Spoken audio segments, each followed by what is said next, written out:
रात के 2:17 दिल्ली की सर्द हवा में हल्की धुंध तैर रही थी। साउथ दिल्ली की एक शांत कॉलोनी में अचानक 3 काली गाड़ियां आकर रुकी। न सायरन, न हड़कंप, न कोई शोर। कुछ मिनट बाद एक 5 मंजिला इमारत की 5वीं मंजिल की लाइट अचानक बुझ गई। सुबह अखबार आए, न कोई ब्रेकिंग न्यूज, न कोई आतंकी हमला टला की हेडलाइन। लेकिन सच्चाई ये है, उस रात भारत की राजधानी एक बड़े हमले से बाल बाल बची थी। उस रात सब कुछ एक इंटेलिजेंस इनपुट से शुरू हुआ। एक इंटरसेप्टेड कॉल जिसमें कोड वर्ड्स थे, तैयारी पूरी है, 2 दिन, भीड़। सूचना तुरंत भारत की खुफिया एजेंसियों तक पहुंची। इनपुट अधूरा था, न सटीक जगह, न निश्चित समय, लेकिन खतरा असली था।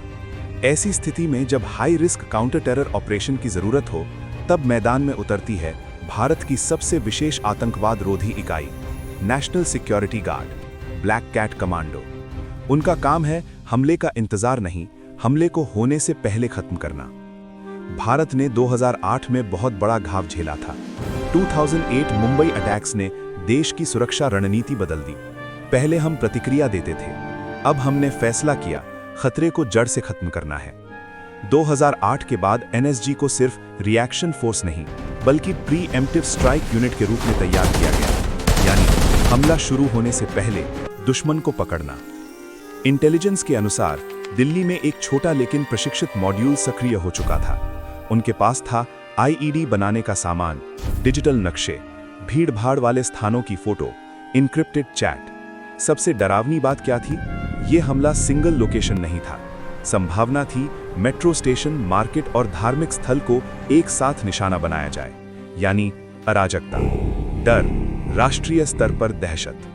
मानेसर स्थित एनएसजी बेस पर अलर्ट जारी हुआ। एक विशेष सीक्यूबी क्लोज क्वार्टर बैटल टीम तैयार की गई। कोई यूनिफॉर्म नहीं, कोई मीडिया कवरेज नहीं, कोई आधिकारिक घोषणा नहीं। कमांडो सिविल कपड़ों में दिल्ली पहुंचे। रात 1:40 पर संदिग्ध अपार्टमेंट को चारों ओर से घेर लिया गया। बिजली नियंत्रित, लिफ्ट बंद, सीसीटीवी लाइव मॉनिटर पर। कमांडो सीढ़ियों से ऊपर बढ़े। 2:17 पर दरवाजा साइलेंट तरीके से खोला गया। अंदर 3 लोग मौजूद थे। एक लैपटॉप खुला हुआ, टेबल पर तार, बैटरियां और रसायन। एक संदिग्ध ने हथियार उठाने की कोशिश की, लेकिन उससे पहले ही उसे जमीन पर गिरा दिया गया। पूरा ऑपरेशन 4 मिनट में खत्म हुआ। एक भी गोली नहीं चली। जांच में पता चला हमला 48 घंटों के भीतर होने वाला था। अगर ये मॉड्यूल सक्रिय हो जाता तो दिल्ली की सुबह शायद इतिहास की सबसे भयावह सुबह बन जाती। स्कूल बसें, ऑफिस जाने वाली भीड़, मेट्रो की भीड़-भाड़, सैकड़ों जिंदगियां एक पल में बदल सकती थीं। लेकिन ऐसा नहीं हुआ, क्योंकि कुछ लोग अंधेरे में चुपचाप काम कर रहे थे। इतना बड़ा खतरा, फिर भी कोई ब्रेकिंग न्यूज क्यों नहीं? कारण साफ था, नेटवर्क के बाकी सदस्यों तक पहुंचना था। जनता में दहशत नहीं फैलानी थी। जांच को गुप्त रखना जरूरी था। कुछ दिन बाद बस एक छोटा सा प्रेस नोट आया, आतंकी मॉड्यूल का भंडाफोड़। बस इतना। न ऑपरेशन का नाम, न समय, न एनएसजी का जिक्र। सुरक्षा सिर्फ तब नहीं होती जब कैमरे सामने हों।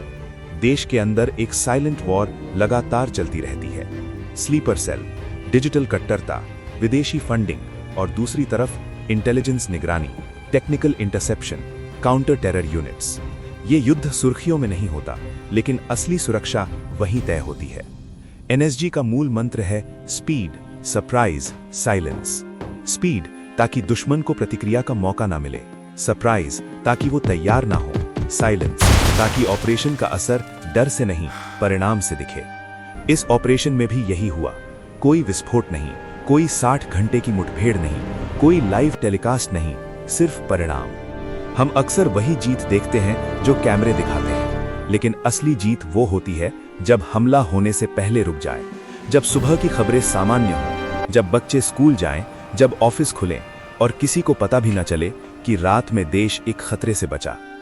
तो अगली बार जब आप अखबार में पढ़ें आतंकी मॉड्यूल का भंडाफोड़, तो समझ लीजिए उसके पीछे शायद रात के 2:17 पर कोई साइलेंट ऑपरेशन हुआ होगा। ये कहानी सिर्फ एक मिशन की नहीं, ये कहानी है उन गुमनाम कमांडो की जो बिना नाम, बिना चेहरे देश की सुरक्षा में खड़े रहते हैं। जय हिंद।